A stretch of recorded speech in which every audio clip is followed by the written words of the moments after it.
Paano nga ba gagawin ang honeymoon ng mag-asawang conjoined twin na sina Abby at Brittany nang ito ay kasal kay Juice Bowling? Ito ay ilan lamang sa mga pilyong comment ng mga netizens nang napabalitang sila ay ikinasal noong 2021. Nakakatawa mang isipin pero alam mo bang si Abby at Brittany ay iisa lamang ang genital organ? Kaya iisa lamang ang kanilang monthly period. Bagamat magkaiba at magkahiwalay ang kanilang puso, baga, utak at spinal cord, si Abby at Brittany ay isa lamang ang bituka, atay at genital organ nang sila ay isilang noong March 7, 1990 sa Minnesota, USA. Different time, and even on our stomach, if we're a swimsuit or whatever, but we can, if you touch my stomach, I can be a totally different temperature than Brittany would be. It's so weird. In our hands, sometimes. Not right now, but a lot of times our hands are different temperatures, so I get super hot way faster, and there's a distinct red line all the way down, and I'm legitimately, my legs are sweating, everything, it's awful, and she's fine. Isn't that weird? Si Abby ang kumokontrol sa kanilang kanang kamay at paa, habang si Brittany naman ang kumokontrol sa kanilang kaliwang kamay at paa. Sa kabila ng kanilang kalagayan bilang conjoined twins, ang isa sa kanila, si Abby o Abigail Henson, ay ikinasal sa kanyang kasintahan na isang nurse at army veteran sa Amerika.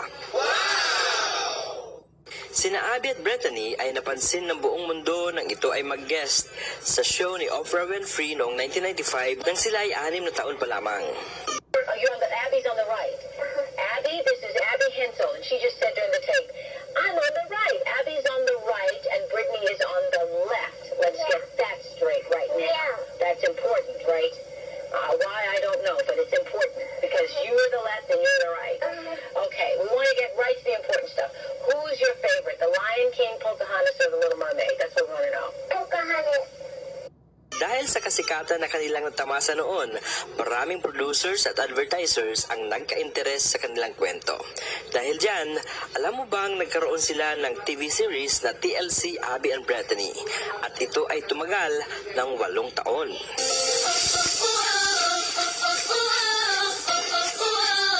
Ang kanilang TV show ay nagtatampok ng kanilang daily activities at mga adventures tulad ng kanilang pagmamaneho ng sasakyan, mga travel sa Europa at iba pang nakakatuwang pangyayari sa kanilang buhay. Everybody goes to print